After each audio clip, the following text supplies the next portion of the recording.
Welcome back. We are doing another Mr. Ballen Lost episode number 3, Western Couple Vacations in Terrorist Hotspot. That's always good. Let me adjust this because... Oh, shut your face, phone. Sorry. Credit card company. Nothing important. Just doing what they do. All right.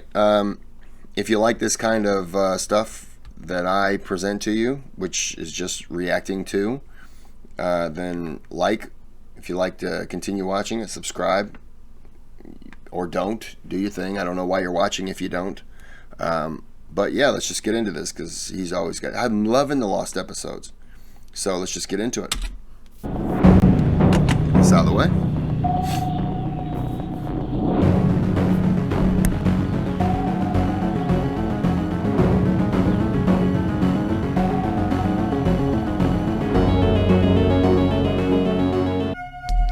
Jay Austen was born in New York. He attended the University of Delaware for his bachelor's degree, and then he earned his master's degree from Georgetown. In 2009, while he was studying at Georgetown, he met Lauren Gagin, who was a student there as well, and they became best friends before ultimately falling in love. Jay and Lauren were avid cyclists. They biked to work every single day, and they had actually been on one long bike commute together through Iceland. And then in 2017, they decided, you know what? Let's go on an international bike trip. Let's quit our jobs and just go explore the world on two wheels. The two started a blog, and even before they had set out on this trip, they began detailing why they were going on it in the first place. And one of their main reasons was they were tired of corporate America. They didn't like being a part of that rat race, and they felt like they were giving up their youth to go punch the clock every single day. But their true underlying motivation for doing this international tour was because they wanted to use their blog to showcase human kindness around the world. So in July of 2017, when Jay and Lauren were both 29 years old, they flew to Africa to begin their journey. 6 months later, they found themselves in the mountains of southern Spain, and things were starting to get desperate. They had been cycling all day through these wicked mountain passes, and at some point, they had gotten lost. And so they pulled over, and they're arguing with each other about what they should do because there's freezing rain coming down, all their gear is soaked, their socks are soaked, they're miserable. And so they finally decide, after bickering for a while, that they have to keep going on because they hadn't passed any buildings or any people before. And so their best chance is to just keep going in hopes you find civilization at some point. And so they start making their way back up this hill when all of a sudden Lauren's tire pops, but their hands were so numb from the freezing temperatures and the rain, they couldn't make repairs. And so they're sitting on the side of the road, they can't go anywhere. How do you repair a pop tire on a bike? It's got the inner tube, right? So you have to pop off the tire, take off the inner tube, and then have a new one, put it on, inflate it. Yeah, they do have inner tube. Yeah. There's no people, there's no buildings, there's nothing around them. It's freezing, and the temperature is dropping rapidly as the sun sets, and now it's snowing on them, and they're looking at each other like, what are we gonna do? Suddenly, seemingly out of nowhere, this white van comes screaming around the mountain pass, comes out of the snow, and it just emerges in front of them. The door flies open, and this guy they've never met before, named Ricardo, tells them, get in, get in. And because of the situation they were in, they really didn't have any other choices, and so they hopped in his car. The heat was blasting. He immediately gave them towels and blankets and food and drink, and he said, I saw you guys earlier and I wanted to make sure you were okay. Afterwards, he drove them to his house where he brought them inside and he gave them more food and more water. He took their clothes and put them in the dryer, and he told them they can stay as long as they needed to. And Jay and Lauren are just unbelievably thankful because they know they were in a life and death situation and this stranger saved them. And then to top it all off, the next morning when they got up and it was time for Jay and Lauren to head to the bus station, Ricardo insisted that he give them a ride to the station, which was an hour away.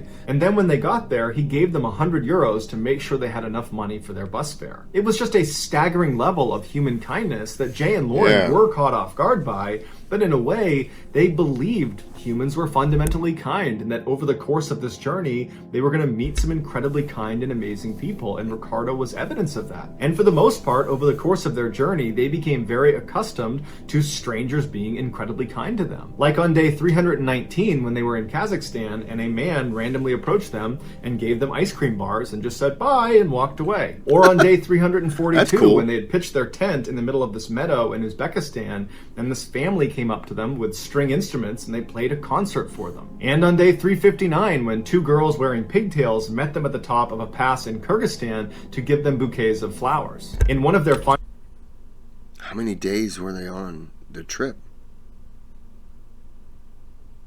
Wow, that's a lot of days. final blog entries, What they do for food? I mean, you can't really travel with the credit card and just.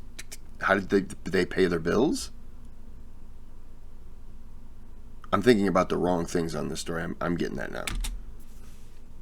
Jay wrote that evil was a made-up concept, and that it's generally not. People are wonderful, generous, and kind. Not all. And that this was the most important revelation that he or Lauren have had on the entire trip. Then came July 19th, 2018, day 369 of their journey, the day that everything would change.